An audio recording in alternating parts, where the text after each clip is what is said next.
আজ সকালের খবরে কাগজে বিশাল হেডলাইন।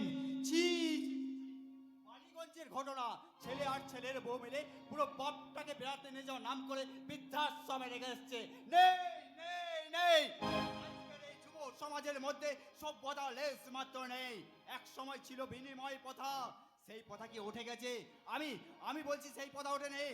বাবা মাদের সাথে সন্তানদের সেই প্রথা আজও চলছে। বাবা মার সন্তানদের জন্ম দিচ্ছে, দিচ্ছে স্নেহ, মায়া, মমতা, ভালোবাসা, আর বিনিময়ে বিনিময়ে সন্তানদের দল দিচ্ছে দুঃখ, জ্বালা, কষ্ট, যন্ত্রণা। পারছি না, আমিও আর পারছি না বাবা। কি পারছিস না? এই ডিউটি করতে আমার আর ভালো লাগছে না বাবা।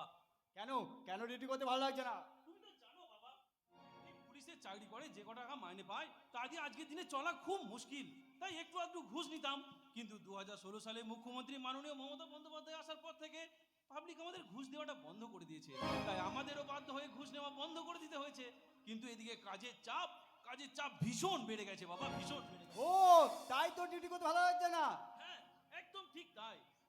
থানায় ঢুকছি সকাল 9টায়, বেরোতে বেরোতে রাত্রি 10টা, কোনোদিন আবার রাত্রি 12টা।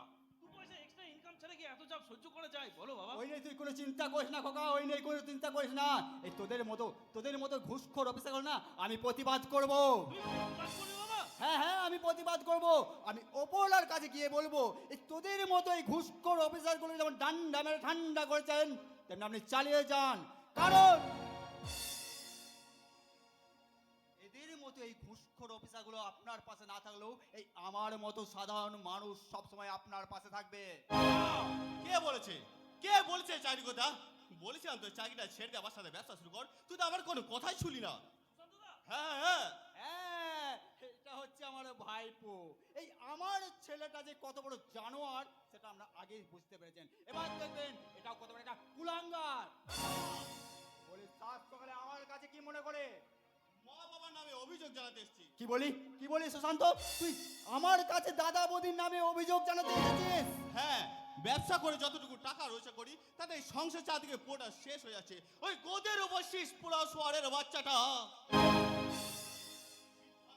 খেপা শালা মা বাবার সাথে দুবেলা আমার ঘাড়ে বসে গিলছে। ও তোর ছোট ভাই। রাখো তো তোমার ছোট ভাই, ওকে আমি কোনদিন ভাই বলে মানি না, মানবো না।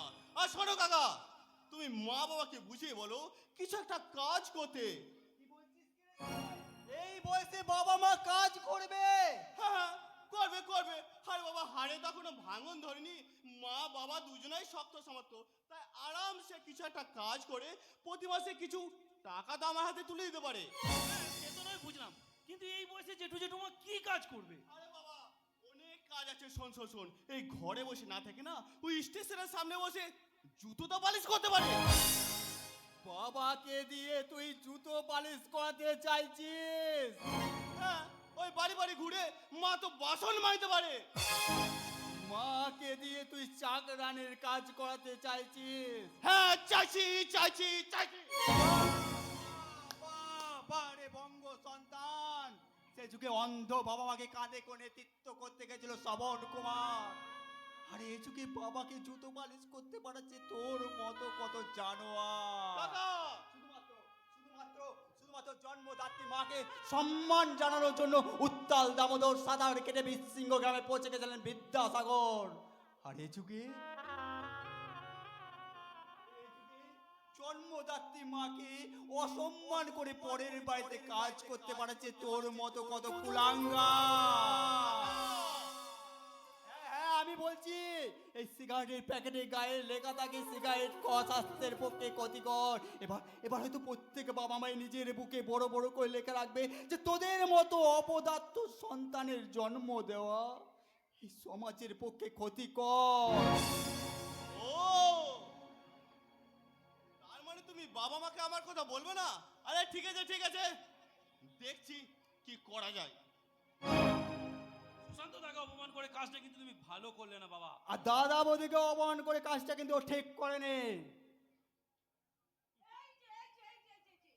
আমি তোমাকে কতবার বারণ করেছি যে তোমার দাদা বৌদির নিয়ে একদম আদিক্ষেতা দেখাবে না।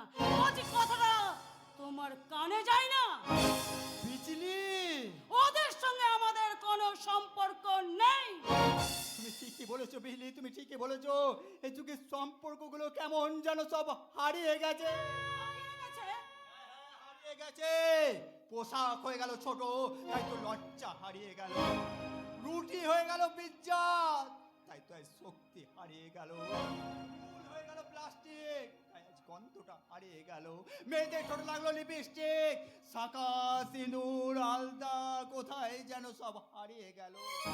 বিদ্যালয়ে ঢুকলো ব্যবসা, শিক্ষাটা আজ হারিয়ে গেল। এই মানুষগুলো হলো টাকার গোলাম, মনুষ্যত্ব আজ হারিয়ে গেল। আর তালা হলো পাসওয়ার্ড, আজকের এই সুরক্ষাটাও হারিয়ে গেল।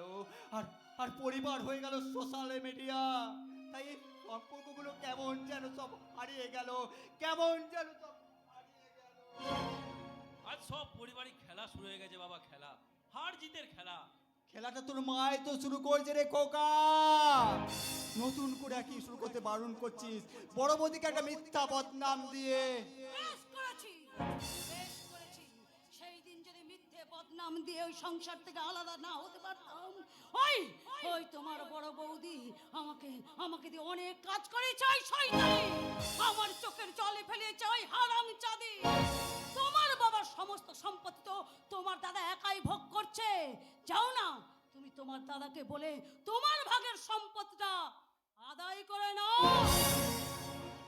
বলেছে বাবা, জেঠু তো পাতো তোমার সম্পত্তিটা তোমাকে দিয়ে দিতে। আরে বাবা, থাকার মতো আছে কি রে? বাবার তৈরি ওই বসত বাড়িটা আর নদীর পাড়ে ওই 2 বিঘা জমি, এখন দেখছি তোদের ওটার উপর নজর পড়েছে। একটা কথার কান খুলে শুনে রাখো, আমি যদি সুযোগ পাই ওই সম্পত্তি আমি ঠিক আদায় করে নেব। আদায়, হ্যাঁ।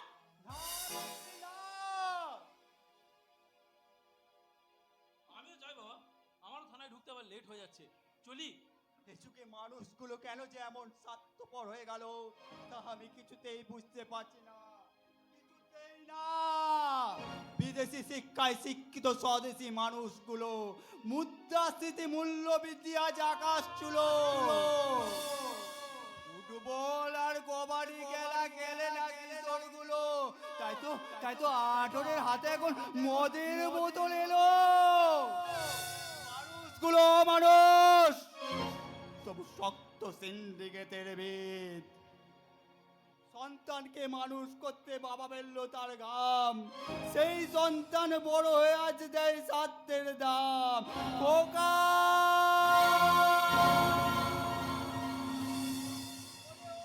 খোকা, যে মা তোকে 10 মাস 10 দিন এই গর্ভে ধারণ করলো, জন্ম দিল, এই বুকের দুধ খাওয়ালো, এই মায়েরই আজ ভাত জোটে না, ছেলের খাবার আসে হোটেল থেকে। পৃথিবীতে আজ পাটল ধরেছে, চোখের জলটা জমেছে কোণে, তাই তো খবরের কাগজে হেডলাইন আজ বৃদ্ধাশ্রমে কাঁদছে বাবা মা, বৃদ্ধাশ্রমে কাঁদছে বাবা মা, বৃদ্ধাশ্রমে কাঁদছে বাবা মা।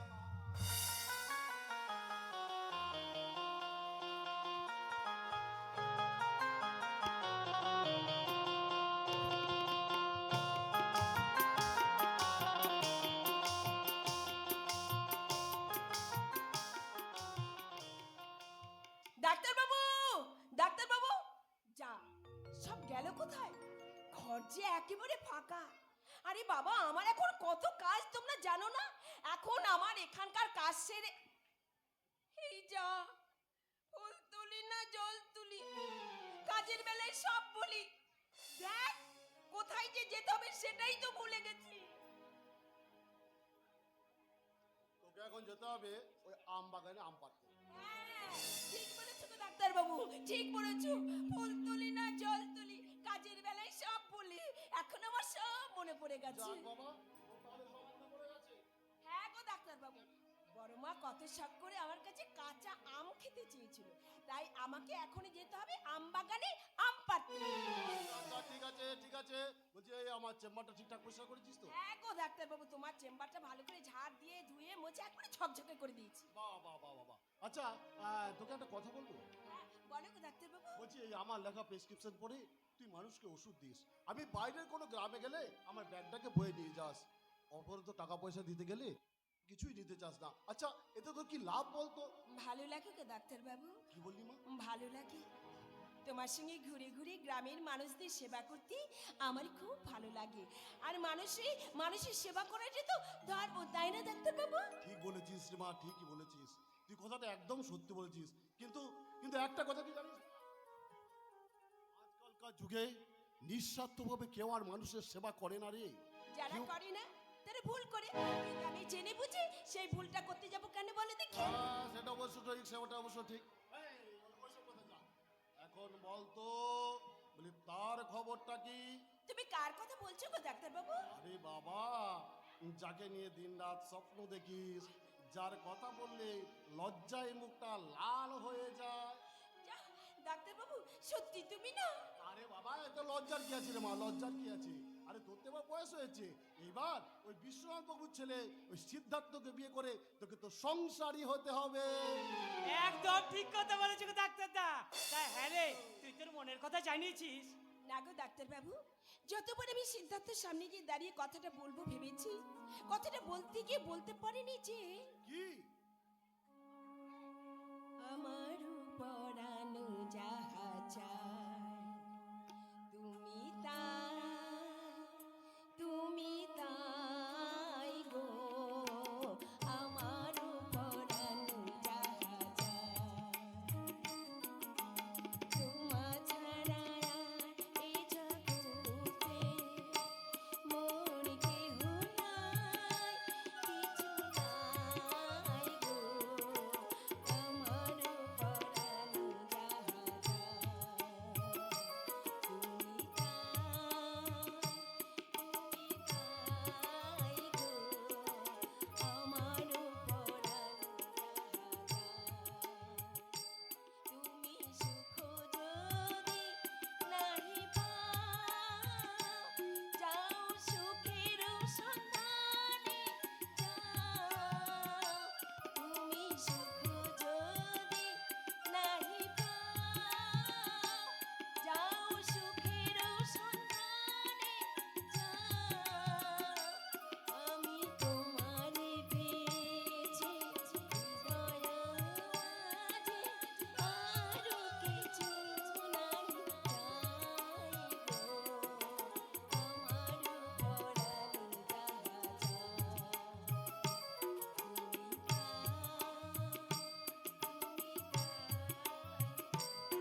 এইরকম করলে তো চলবে না রে মা, এরকম করলে তো চলবে না। এই ধর কোনো এসে যদি আমার কাছে তার রোগের কথা না বলে, তাহলে তাহলে আমি তাকে কেমন করে ওষুধ দেবো? এই যে তুই সিদ্ধার্থকে ভালোবাসিস, এই কথাটা তুই ওকে তাড়াতাড়ি মধ্যে বলে ফেল। ডাক্তারবাবু, হ্যাঁ হ্যাঁ রে মা, হ্যাঁ। তাছাড়া কত প্রেম যে মাঝপথে থেমে যায়, কত ফুল না ফুটে ঝরে যায়, ডাক্তারবাবু, তার খবর রাখি রে মা। ডাক্তারবাবু এসব তুমি কি বলছো গো ডাক্তারবাবু, কি বলছো তুমি? আমি ঠিকই বলছি মা, আমি ঠিকই বলছি। তাই বলছি, সময় থাকতে তুই সিদ্ধার্থকে তোর মনের কথাগুলো বলে দে মা। না ডাক্তারবাবু না, কথা তুমি বলো না ডাক্তারবাবু, কথা তুমি বলো না। আমি যে ব্যর্থ প্রেমের ব্যাকুলতা সইতে পারবো না। আমি যে চোখ বন্ধ করলেই দেখতে পাই সিদ্ধার্থ দেওয়া এক চিলতে সিঁদুর আমার সিঁথিতে, তার দেওয়া শাখা পোলা আমার হাতে। আমি যে তাকে নিয়ে ছোট্ট একটা করে ঘরে সুখে সংসার পাততে চাই গো ডাক্তারবাবু, সুখে সংসার পাততে চাই। তাই তো আমার বড্ড ভয় করে রে মা, ওই নীল আকাশের মাঝে যদি একটা কালো মেঘ জমে একটা বর্জ্যঘাত ফেলে দেয়, হ্যাঁ রে মা, তাহলে যে তোর মুখটা ওই বর্জ্যঘাতে ঝলসে যাবে। তাই তো বলছি মা, তুই তোর ওই মনের কথাটা সিদ্ধার্থকে জানিয়ে দে মা, জানিয়ে দে। জানিয়ে দেবো ডাক্তারবাবু, আমি জানিয়ে দেবো। আরে আরে, বিয়ের কথা তুই তুই ভাবিস না, আমি নিজে দাঁড়িয়ে থেকে তোর বিয়ের সব ব্যবস্থা করে দেবো। ব্যাস, হয়ে গেল, হয়ে গেল। ওই শুধু শুধু সিঁদুরটা রাজি হলে, ওই সিঁদুর রাজি হলে ওই মন্দির থেকে গিয়ে ঠাকুর মশাইকে মন্দিরে ধরে আনতে হবে না। আরে পাঁজি দেখে লগ্ন ঠিক করতে হবে না, ধরে নে হয়ে গেছে। তারপর তারপর তারপর ওই কেনাকাটা। আরে কেনাকাটা নিয়ে চিন্তা করিস না, কেনা যা লাগবে সব আমি দিয়ে দেবো। বাস বাস বাস, তাহলে তার কোনো চিন্তা নেই। ওই কনের বেনারসি, বেনারসি, ধুতি, পাঞ্জাবি, পাঞ্জাবি, ঘড়ি, ঘড়ি, আংটি, আংটি, খাট, খাট, আলমারি আলমারি। আর ড্রেসিং টেবিল। এই ডাক্তারদা, হ্যাঁ, বল। খাটটা না খুব শক্ত দেখে কিনতে হবে গো। কি খাট? হ্যাঁ গো, খাটটা খুব শক্ত দেখে কিনতে হবে। আরে মেয়েটা যে ভীষণ দুষ্টু, যাতে ভেঙে না যায়। আর তারপরের দিন ওই কাল রাত্রি কেউ কারি দেখবে না। আরে না না, ওই মুখ দেখবে না। আর তারপরের দিন ওই ফুলসজ্জা হয়ে গেলে তুই আর বেশি দিন সময় নষ্ট করবি না, সেটা আমি খুব ভালো করেই জানি। ওই 10 মাস 10 দিন ঘুরতে না ঘুরতে বাচ্চা ধরে নে হয়েই গেছে। বলি কার হলো গো, কার হলো?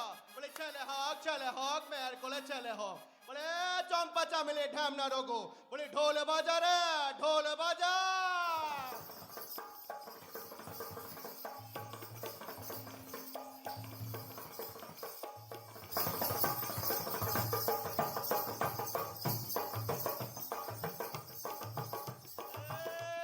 সোনা চাঁদমানি কামার কেটো পেলো না রে, কেটো পেলো না।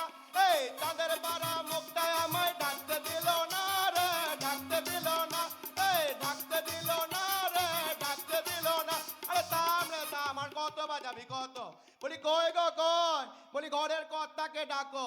ওই নগদ 5,000 টাকা, এক ভরি সোনার দুল আর একটা নতুন বেনারসি শাড়ি না পেলে না আমি কিন্তু ছেলে ফেরত দেবো না। হ্যাঁ তুই আমার এখানে এসেছিস কেন? তোকে না আমি এখানে আসতে মানা করেছি? কেন গো দাদা কেন? বলি আমাকে আসতে বারণ করেছো কেন শুনি? কারণ তোর মতো শয়তান যেখানে যাবে সেই বয়স সেইখানকার বাতাসে একটা বিষ ছড়িয়ে ছাড় পোকা গো, ছাড় পোকা। লোকের ঘরেই যাক আর গরিবের ঘরেই যাক, বংশ বিস্তার করবে। তাই তো বলছি গো দাদা, বেশি বাড়াবাড়ি করো না, তাহলে পচা ডোবায় চুপিয়ে তালি বাজিয়ে বাচ্চা নাচিয়ে দেবো।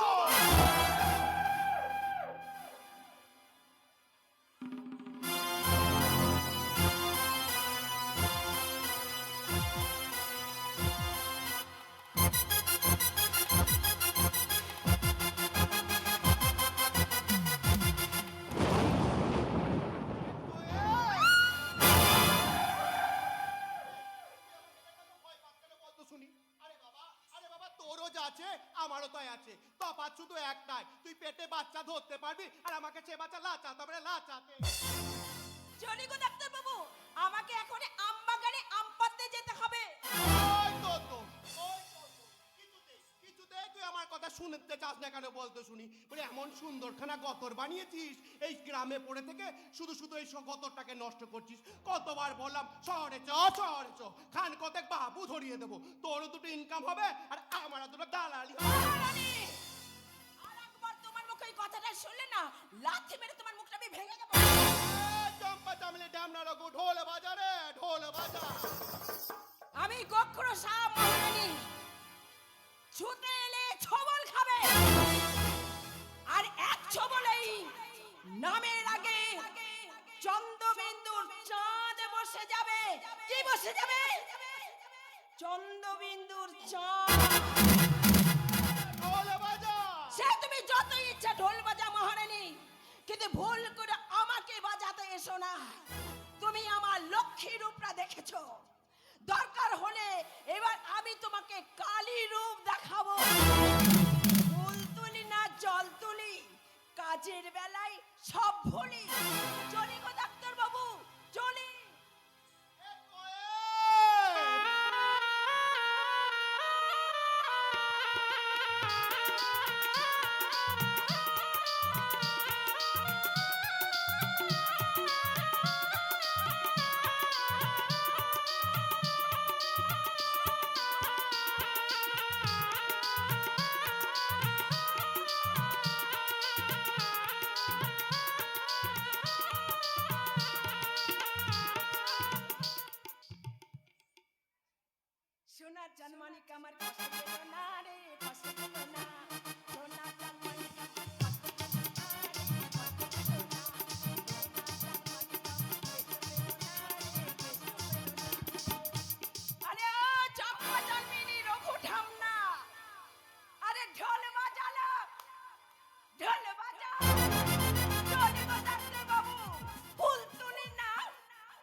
কথা বলে জানতাম, এখন দেখছো এই কয়েল পাখি কথা বলতে শিখেছে গো। আমি চলে আমার চেম্বারে অনেক পেশেন্ট বসে আছে। ও দাদা, দাঁড়াও গো দাদা, দাঁড়াও। বলি যে কথাটা বলার জন্য তোমার কাছে এলাম, সেই কথাটাই তো এখনো বলা হয়নি গো দাদা। কি বলবি তাড়াতাড়ি বল, আমার অনেক কাজ আছে। বলি তোমার মেয়ে গো, তোমার মেয়ে। আমার মেয়ে? হ্যাঁ গো দাদা, হ্যাঁ ওই পামেলা। হ্যাঁ, পামেলা। পামেলা লেখাপড়া শেষ করে গায়ে ফিরছে গো দাদা, হ্যাঁ, গায়ে। কি বলিস? আমার মেয়ে পামেলা আজকে লেখাপড়া শেষ করে এতদিন পরে এই গ্রামে ফিরে আসছে। রবি, আমার যে কি আনন্দ হচ্ছে না, আমার ইচ্ছা করছে এই গ্রামের সবাইকে ডেকে ডেকে বলি, ওগো শুনছো, আমার মেয়ে পামেলা, আমার মেয়ে পামেলা ওই লেখাপড়া শেষ করে আর গ্রামে ফিরছে গো, ওগো গ্রামে ফিরছে। তাই তো বলছি গো দাদা, বেশি বাড়াবাড়ি করো না, তাহলে তোমার ওই মেয়ে পামেলাকে।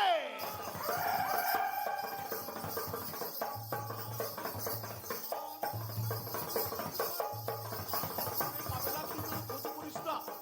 আমাকে আমাকে পামেলাকে নিয়ে তুই একটু শান্তিতে থাকতে দে ভাই, শান্তিতে থাকতে দে। এই চম্পা চামেলি, বলি দেখছি দাদার সঙ্গে আমার একটা দুঃখের সিন চলছে, ঢোলটাকে বাজিয়ে চলেছিস। বলে এই মাস্টার, বলে একটা দুঃখের সিন বাজা না, একটা দুঃখের বাঁশি বাজা। দুঃখের সিন চলছে, দাদার সঙ্গে দুঃখের সিন। দাদা বলো, দাদা বলো, কি বলতে বলো। সবুরে, আমার সেই ছোট্ট মেয়ে পামেলাকে আমি আমি তিল তিল করে আজ এতটা বড় করে তুলেছি। আজ আজ আমার সেই পামেলা বিদেশ থেকে লেখাপড়ে শিখে গ্রামে ফিরে আসছে। তাই তাই তোর কাছে আমি জোরহাত করে অনুরোধ করছি রে ভাই,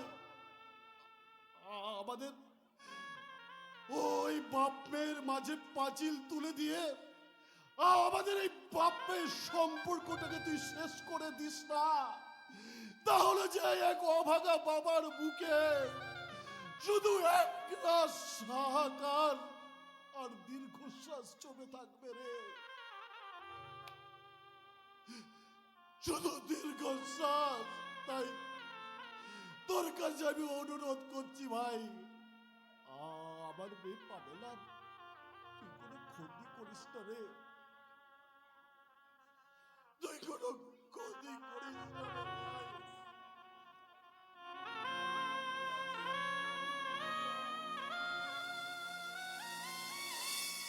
মহারানী, ও মহারানী, এই ডাক্তারটা কি সব বলে গেলাম যে কিছুই বুঝতে পারলাম না। তোকে কিছু বোঝার দরকার নাই রে ঢ্যামনা, বলি সময় হলে সব কিছু জানতে পারবি রে মিনছে। হ্যাঁ, তোমার তোমার প্ল্যানটা কি বলো তো মহারানী? অংশ এই প্রজন্মকে ধ্বংস করবো আমি রে, ধ্বংস করবো আমি। এই সাম্রাজ্যের বাসিন্দা হয়ে সম্রাট নীরবের মতো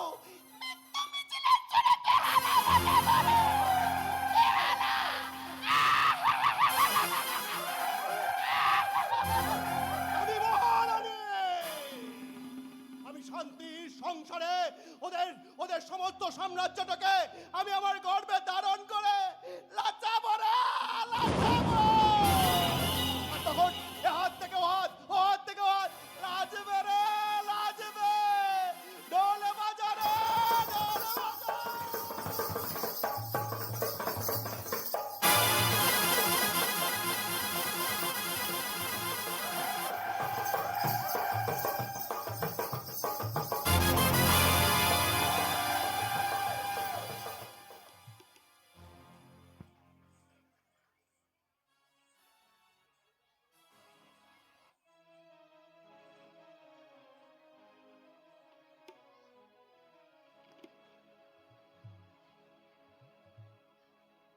জীবনের সার তুমি প্রভু গো আমার,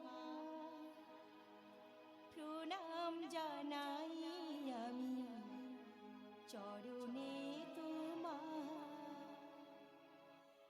জীবনের সার তুমি প্রভু গো আমার, প্রণাম জানাই আমি চরণে তোমার।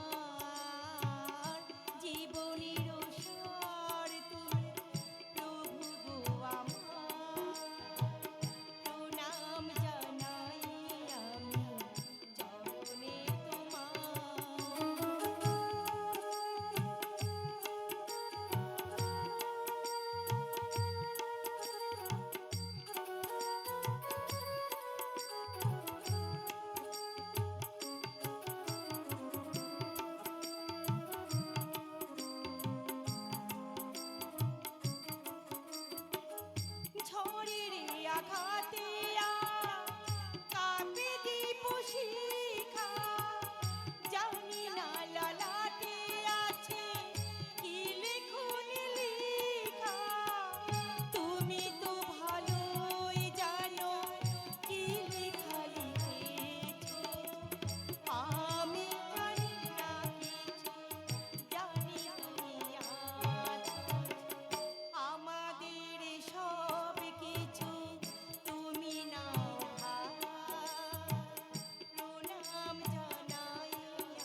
টাকা কোথায়? আরে সে কি, প্রতিদিন সকালবেলা উঠে নিজের মানি ব্যাগটা ভালো করে দেখিস টাকা পয়সা ঠিকঠাক ভাবে গুছানো আছে কিনা। আজকে সকালবেলা ঘুম থেকে উঠে মানি ব্যাগ না দেখে হঠাৎ করে তোর বাবার খোঁজ খবর নিচ্ছিস যে? আরে বাবা দরকার আছে, দরকার আছে। বাজারে গেছে। ও তাহলে তো এখন এসে পড়বে। আমি আমি তোমাদের না জানি না দুটো সিদ্ধান্ত নিয়েছি। সিদ্ধান্ত? প্রথম সিদ্ধান্ত হলো আমাদের বাড়ি বাইরে যে ঘর দুটো ফাঁকা পড়েছে না, সেই ঘর দুটো আমি ভাড়া দেবার কথা ভাবছি। তুই তুই ভাড়াটে বসাচ্ছিস? হ্যাঁ, ওই পলাশডাঙ্গা হাই স্কুলে এক ইংরাজি শিক্ষক যোগ দিতে আসছেন, রাজেশ বাবু, শহরের বাসিন্দা। ওনাকে আমি ঘর দুটো ভাড়া দিচ্ছি। বেশ। আর ঘর ভাড়া বাবদ প্রতি মাসে আমার হাতে 5,000 টাকা দিতে। আর দ্বিতীয় সিদ্ধান্তটা কি আমি জানতে পারি? আর দ্বিতীয় সিদ্ধান্ত হলো আমাদের সেই 2 বিঘা জমি আছে না, সেই 2 বিঘা জমি আমি বিক্রি করে দিচ্ছি। বড়! দেখো মা, প্রতি মাসে তোমার আর বাবার ওষুধ কিনতে যে কত টাকা খরচ হয় সে হিসাব তুমি রাখো। তোমার শাড়ি, বাবার ধুতি, ইলেকট্রিক বিল, এটা সেটা কিনতে কিনতে যে কত টাকা খরচ হয় সে হিসাব তুমি রাখো। বড় খোকা, তাই বলে সেই পিতৃপুরুষের ওই জমিটাকে তুই এখন বিক্রি করে নিজের ইনকামের রাস্তাটাকে বড় করতে চাইছিস? বড় খোকা, আরে তোর বাবা ছিল এই পলাশডাঙ্গা স্কুলের শিক্ষক, তাই শিক্ষকের মর্যাদা আর মূল্য ভালো করে আমি জানি। তাই সেই শিক্ষককে ঘর ভাড়া দিচ্ছিস বলে আমার কোনো আপত্তি নেই বড় খোকা, কিন্তু আমাদের ভিটে জমি আমি কিছুতেই বিক্রি হতে দেব না। হ্যাঁ রে খোকা, বলি তোর মায়ের আর আমার ওষুধ কেনার জন্য মাসে কত টাকা খরচা হয় সেটা আমি হিসাব করে বলে দিতে পারবো। তোর মায়ের শাড়ি, আমার ধুতি পাঞ্জাবি, এই পোশাক বাবদ সারা বছরে কত টাকা খরচা হয় সেটাও যদি তুই আমাকে বলিস সেটাও আমি হিসাব করে বলে দিতে পারবো। কিন্তু তোর এই মা তোকে জন্ম দিতে গিয়ে প্রসব যন্ত্রণার সময় যে কয়েক হাজার ফোঁটা বেদনার অশ্রু ওর চোখ থেকে ঝরে পড়েছিল, পৃথিবীর সব থেকে বড় এবং দামি ক্যালকুলেটর দিল, তুই কি তা হিসাব করে বলে দিতে পারবি বল? বাবা! শুনছো, তোমার ছেলে বলছে আমাদের নাকি জমিখানা বিক্রি করে দেবে। জমি? তোমার ছেলেকে লতা তুমি আজও চিনতে পারলে না?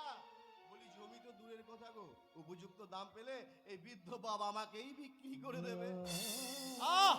একটা ছোট্ট ব্যাপারে তোমরা এত যে হইচই করে বুঝতে পারছি না। এই সংসারের দায়িত্ব আমার মাথার উপর, এই সংসারটা চালাতে আমার করে হিমশিম খেতে হচ্ছে। না রে খোকা, না না তোকে না, তোকে আর একার হিমশিম খেয়ে সংসার চালাতে হবে না রে। এরপর থেকে জানিস তোর মা আর আমি না দুজনেই মিলে তোকে বেশ কিছু টাকা তোর হাতে আমি তুলে দেবো। সে কি, আমি কোথায় টাকা পাবো? কেন লতা, কেন? তুমি এই পাশের বাড়িতে সকালবেলায় উঠে বাসন মাজবে আর আমি স্টেশনের বাইরে বসে জুতো বালিশ করবো, জুতো বালিশ। একথা আমি বলিনি লতা, একথা আমি বলিনি। বলেছে তোমার ওই বড় ছেলে, হাটে আজ আমার সমুর সাথে দেখা হলো, সেই তো আমাকে এই কথাগুলো বলতে বললো। আইসা